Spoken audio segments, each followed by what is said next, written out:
Here we're asked to show that the limit as x approaches 0 of the absolute value of x times the cosine of 1 over x is equal to 0.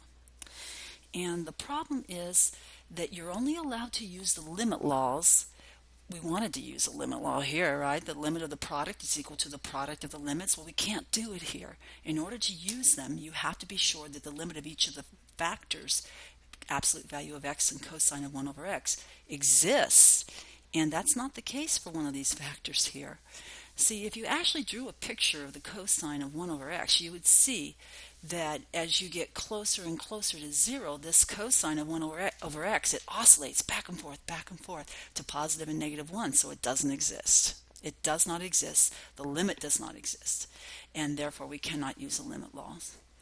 Okay, I mean, it was a good idea, but it ain't going to work here. Yeah, that's what we would have done if we could have.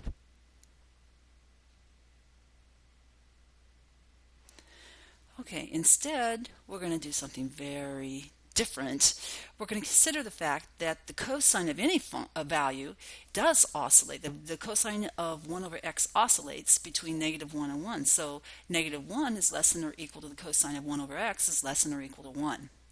Okay, now since the absolute value of x is greater than or equal to 0 for any x inside, any real number, that tells us that we can multiply all three regions of the above inequality by this non-negative value, absolute value of x, and not worry about flipping the direction of the inequality sign. So we get negative absolute value of x less than absolute value of x times cosine 1 over x less than or equal to absolute value of x. So you can consider this f of x less than or equal to g of x less than or equal to h of x.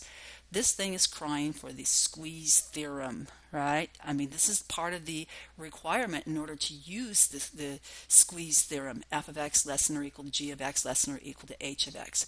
The other one is fulfilled because the limit as x approaches 0 of f of x, which is specifically equal to the limit of the negative of the absolute value of x.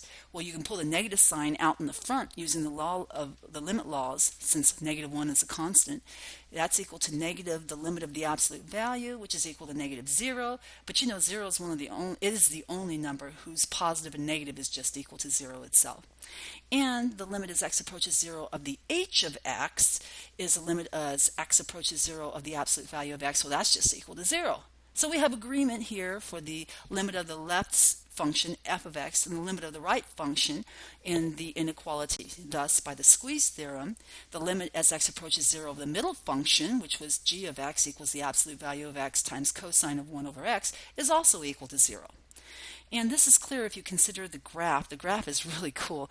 The graph of g of x equals the absolute value of x times the cosine of 1 over x. You can imagine drawing h of x, the absolute value of x, as that v function on the top, right? And then draw the graph of f of x, which is negative absolute value of x, so it's an upside down v function. And then for the cosine of 1 over x, you squeeze a cosine oscillating function in between h of x and f of x to see this picture. So you oscillate within the constraints of the upper function and the lower function, and it looks like that. Really cool.